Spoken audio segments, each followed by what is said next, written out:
Assalamualaikum warahmatullahi wabarakatuh.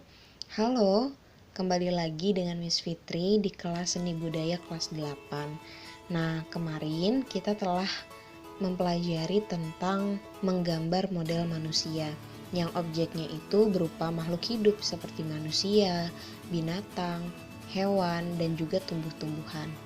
Nah, kali ini kita akan membahas tentang menggambar model non-manusia.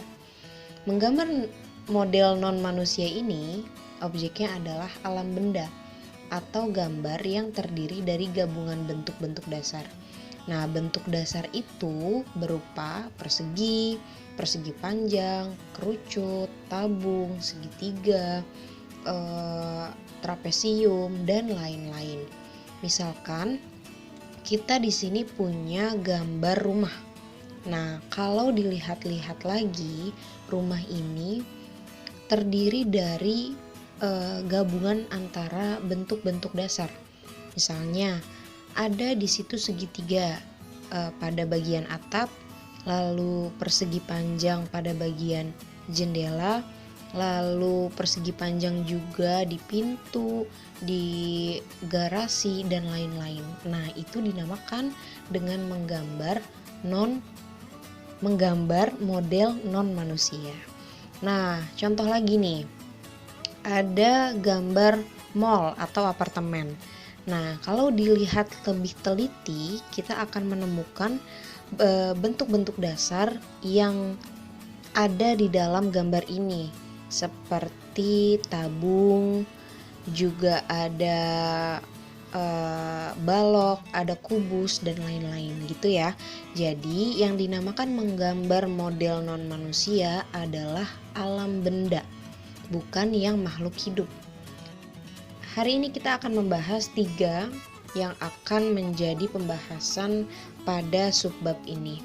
Yang pertama, prinsip-prinsip menggambar model non manusia. Yang kedua, alat dan bahan yang dibutuhkan. Yang ketiga, teknik menggambar. Nah, pertama, prinsip-prinsip menggambar model non-manusia, yaitu ada komposisi. Komposisi ini adalah cara kita menyusun dan mengatur objek gambar. Jenis komposisi itu ada 3, ada simetris, ada asimetris, dan ada sentral. Jadi, jika ada gambar yang komposisinya itu simetris, maka antara kanan dan kiri atau atas dan bawah itu dia seimbang, simetris, seimbang, satu ukuran, satu bentuk, dan lain-lain. Pokoknya seimbang. Kalau komposisi asimetris itu kebalikan dari simetris. Nah, komposisi asimetris ini lebih dikenal dengan lukisan abstrak. Jadi lukisan yang ukurannya, bendanya, dan susunannya itu tidak rapi, tapi dia tetap menggambarkan keindahan juga gitu ya. Jadi ini tentang cara menyusun dan mengatur objek gambar. Ada lagi komposisi sentral. Nah, komposisi sentral ini adalah kamu harus meletakkan satu objek sebagai pusat perhatian daripada lukisan tersebut. Misalnya ada lukisan yang menggambarkan wajah Mona Lisa. Nah, wajah Mona Lisa ini adalah pusat perhatian daripada lukisan tersebut, dan yang lain-lain hanya pelengkapnya saja. Selanjutnya adalah proporsi. Proporsi ini adalah perbandingan yang ideal dan harmonis antara bagian-bagian benda. Yang dimaksudkan proporsi adalah sesuai dengan proporsinya. Misalkan ketika menggambar kepala itu harus sesuai, jangan kepala lebih besar daripada kaki atau tangan lebih panjang daripada kaki. Yang ketiga adalah keseimbangan. Keseimbangan ini adalah keselarasan antara bidang, objek, dan gambar yang dihasilkan. Yang keempat yaitu kesatuan. Kesatuan ini keserasian dalam mengatur objek sehingga semua unsur yang ada di dalam saling mendukung dan menjadikan gambar yang baik. Setelah kita membahas prinsip, selanjutnya adalah mempersiapkan alat dan bahan. Nah, alat-alat dan bahan-bahan yang kita butuhkan adalah pensil, penghapus, kertas, pewarna. Pensil kita sudah bahas kemarin ya, pensil itu banyak macamnya sesuai dengan tebal tipisnya pensil. Nah ini ada F, ada H, ada 2H, 3H, dan seterusnya. Dan juga ada HB, ada B, 2B, dan seterusnya. Begitu juga penghapus. Penghapus ini dibutuhkan untuk menghapus yang tidak terpakai. Lanjut ke kertas. Kertas juga banyak banget bentuknya. Kamu boleh pilih yang mana aja sesuai dengan kebutuhan kamu. Begitupun pewarna. Nanti kita akan membahas tentang teknik-teknik menggambar. Nah, di sini teknik menggambar itu kamu akan diajari bagaimana cara teknik menggambar dan menyesuaikan alat pewarnanya. Oke. Teknik-teknik menggambar. Teknik-teknik menggambar ini yang pertama dan yang paling utama dalam menggambar model non-manusia adalah teknik pencahayaan. Nah, teknik ini wajib dalam menggambar model non-manusia. Harus diingat ya, teknik pencahayaan itu teknik yang wajib dalam menggambar model non-manusia. Karena ini berfungsi untuk menggambarkan 3 dimensi pada gambar. Seperti gambar di bawah ini adalah gambar di mana pencahayaannya itu diatur sedemikian rupa sehingga kita bisa mengetahui dan kita bisa menggambarkan 3 dimensi pada gambar tersebut.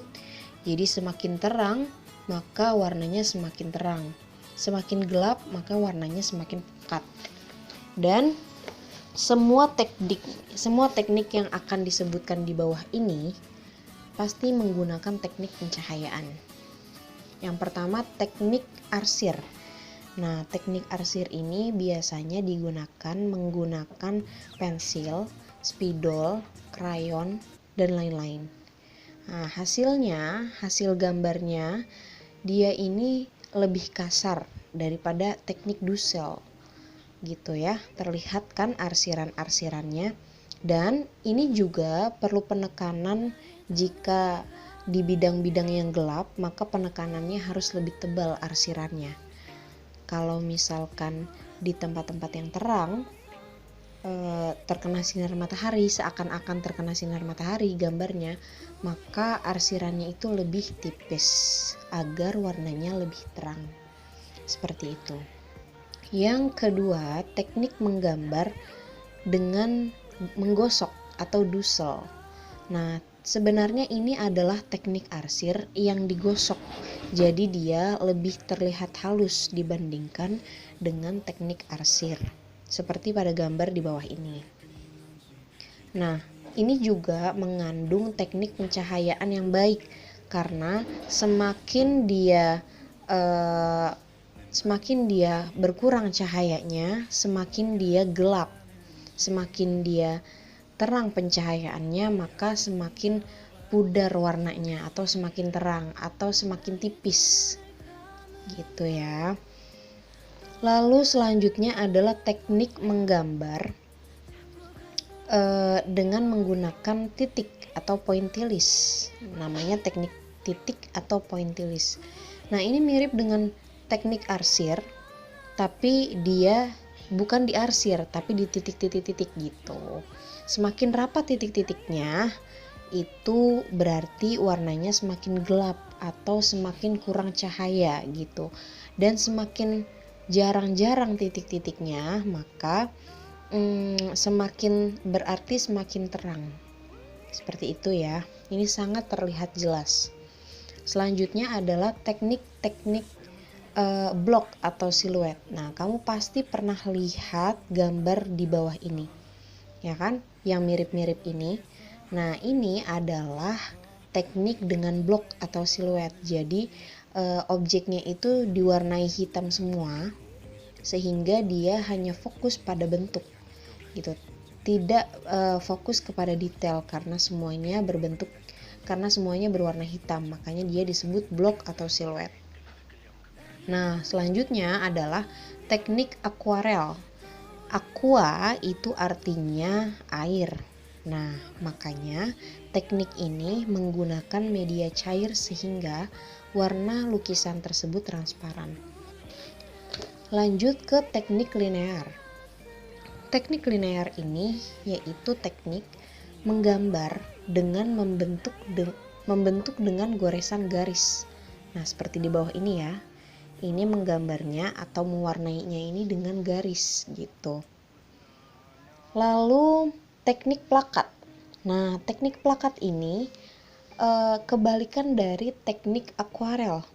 Kalau teknik akuarel itu kan transparan hasilnya dan juga lebih banyak cairan, lebih banyak airnya yang dicampur kepada cat. Nah, kalau teknik plakat ini teknik yang catnya itu lebih pekat, warnanya juga lebih pekat, dan sapuan kuasnya sangat pekat gitu. Makanya dinamakan teknik plakat. Biasanya ini digunakan untuk membuat poster atau plakat dan lain-lain.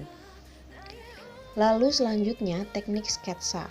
Nah, teknik sketsa ini seperti kemarin yang sudah kamu lakukan, yaitu menggambar pola dasar atau menggambar kerangka terlebih dahulu untuk mempermudahkan, lalu kamu membentuknya, lalu kamu mendetailnya, lalu kamu mewarnainya, lalu kamu merapikannya. Nah, itu ya. Jadi kalau teknik sketsa ya kita bikin sketsanya dulu atau kita bikin kerangkanya terlebih dahulu agar rapih. Lalu teknik komposisi. Nah, teknik komposisi ini menggabungkan dua teknik. Contohnya teknik sketsa dan akuarel. Jadi kalau teknik sketsa dan akuarel itu pertama kita membuat sketsanya dulu, kerangkanya dulu, lalu ketika diwarnai kita menggunakan teknik akuarel gitu. Bisa juga perpaduan antara teknik sketsa dan teknik plakat dan lain sebagainya. Lalu yang terakhir adalah teknik perspektif. Nah, teknik perspektif ini adalah cara kamu menggambar objek sesuai dengan arah kita melihat. Misalnya, kamu ingin menggambar pemandangan yang ada jalanannya. Nah, ketika kamu melihat jalan, maka kamu akan menggambar yang ada di dekat kamu itu lebih besar, dan yang jauh dari kamu itu semakin kecil. Begitu juga pepohonan. Pepohonan yang makin dekat dengan kamu maka semakin besar. Yang semakin jauh dari kamu maka akan digambar sangat kecil, seperti itu. Juga ada teknik perspektif yang dilihat dari bawah, dan juga teknik perspektif yang dilihat dari tengah. Nah, sekian itulah pelajaran kita hari ini. Jika ada yang perlu ditanyakan silahkan diskusi di grup. Oke, sekian dari Miss Fitri. Assalamualaikum warahmatullahi wabarakatuh.